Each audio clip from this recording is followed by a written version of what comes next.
Hello everyone, আমি মৌসুমি। আমার একটা নতুন ব্লগে তোমাদের সবাইকে ওয়েলকাম। তো আজকে জানো তো, আমার মেয়ের স্কুলে আজকে আছে রবীন্দ্র জয়ন্তীর উপলক্ষে ওদের স্কুলে অনুষ্ঠান। তো যেহেতু ওদের শনিবার রবীন্দ্র জয়ন্তী পড়েছিল, তো ওদের স্কুল তো শনি রবি ছুটি থাকে, তো সোমবার দিন হচ্ছে প্রোগ্রামটা হবে। তো আজকে হচ্ছে সোমবার। তো এখন বাজে ওই সকাল 8টার মতো। তো ঘুম থেকে তো অনেকক্ষণ আগেই উঠে গেছি। তো আমার এই গাছগুলো তোমাদের সাথে অনেক দিন পর আর কি শেয়ার করলাম। তো জায়গাটা না হেবিজিবি হয়ে গেছে। তো দেখো ওই গাছে না দুটো ফুল আসছে, কি গাছ আমি ভুলে গেছি নামটা। আর এই গাছটা না কেমন হয়ে যাচ্ছে বুঝতেই পারি না।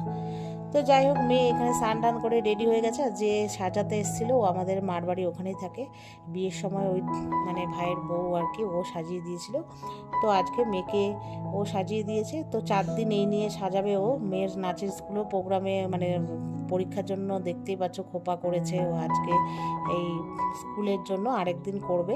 তো যাই হোক, মেয়ে ওই শাড়ি আর হচ্ছে খোপা করে দিয়ে ও চলে গেছে। তো আমি মেয়েকে টিফিনে দিয়েছি আজকে পাস্তা। তো এইদিকে আমার সমস্ত কাজ কমপ্লিট। আমি এবার স্নান ধান করবো, তো তারপরে যাবো মার বাড়ি। আর এদিকে ওর বাবা নিয়ে গেলে ওকে স্কুলে বাসে তুলে দিয়ে ওর অফিস চলে যাবে। তো যাই হোক, তারপরে কিছুক্ষণ বাড়িতে বসে তারপরে চলে এসেছি মার বাড়িতে। আর মা আমার সবারই তো একসঙ্গে জ্বর, বাড়ির শুদ্ধ সবার। তো যাই হোক, আমারটা একটু কমেছে, আর মার তো এখন নানান রোগের সমস্যা। তো মাকে আগের দিন বলে গেছিলাম রাতে যে তুমি পরের দিন সকালবেলা উঠে ঘরটর মুছতে হবে না, আমি এসে ঘর মুছবো। তো যে ঘর বালতি জল নিয়ে রেডি, তো ঘর ঝাঁট দিয়ে বিছনাবাটি ঝাঁট দিয়ে আর কি ঘর মুছবো। তো আর কি আমি ভিডিও করিনি, যেহেতু আমি স্ট্যান্ড ফ্যান ওখানে কিছুই ব্যবহার করি না, তো আর ওই জন্য করিনি। তারপর তো দেখলে ওই স্নান ধান করে মানে পুজো দিয়েছি। গোপাল আছে, গোপালকে একবার মা সকালে কোনো রকম দিয়েছে, তারপরে আমি দিয়ে। তো তারপরে ওই যে চুল টুল ভিজা, তো মা বকাবকি করছিল কেন স্নান করছে, আবার জ্বর আসবে। তা আমি তো স্নান না করে থাকতে পারি না, একটু বাধ্যগ্রস্ত ব্যাপার আছে। তো যাই হোক, তারপর ওখানে সারাদিন কাটানোর পর 5টার সময় চলে এসেছি বাড়ি। ছোটো ভাই আমাকে বাড়ির সামনে নামিয়ে দিয়েছে আর মেয়েকে নিয়ে এসছে। তো আসার পর মেয়ের তো আর কিছুতেই ছবি তোলা শেষ হচ্ছে না, তো একটু লেবু কেটেছিলাম। ও আর খেলো না, একটা কোনো রকম খেলো।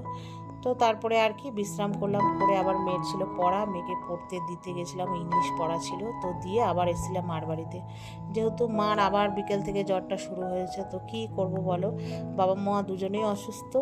তো যাই হোক, এখানে বাবুও বলছিল যে আমার শরীরটা ভালো লাগছে না, খিদে পাচ্ছে। বাবুর যেহেতু অনেক রোগও, বাবুরও অনেক শরীরটা খারাপ, রোগ ধরা পড়েছে, অনেক কিছুই খাওয়া বারণ। তো বিকেল মানে এখন ওই সন্ধ্যে 8টা বাজে। তো খিদে পেয়ে গেছিলো মা বাবুর দুজনেরই। তো মা বললো আমি তো কিছুই খাবো না। তো বাবুকে বললাম একটু খিচুড়ি করবো, তো বাবু বললো হ্যাঁ কর। তো মা বললো হ্যাঁ কর। তো দুজনের থেকে পারমিশন নিয়ে খিচুড়ি করেছি। এই যে বাবুকে আর মাকে দিলাম, মাকে বললাম তুমি একটু খেয়ে ওষুধ খাও। তো ওদেরকে খাবার দিয়ে আমি একটু খিচুড়ি নিয়ে বাড়ি চলে এসেছি। তো চলো টাটা।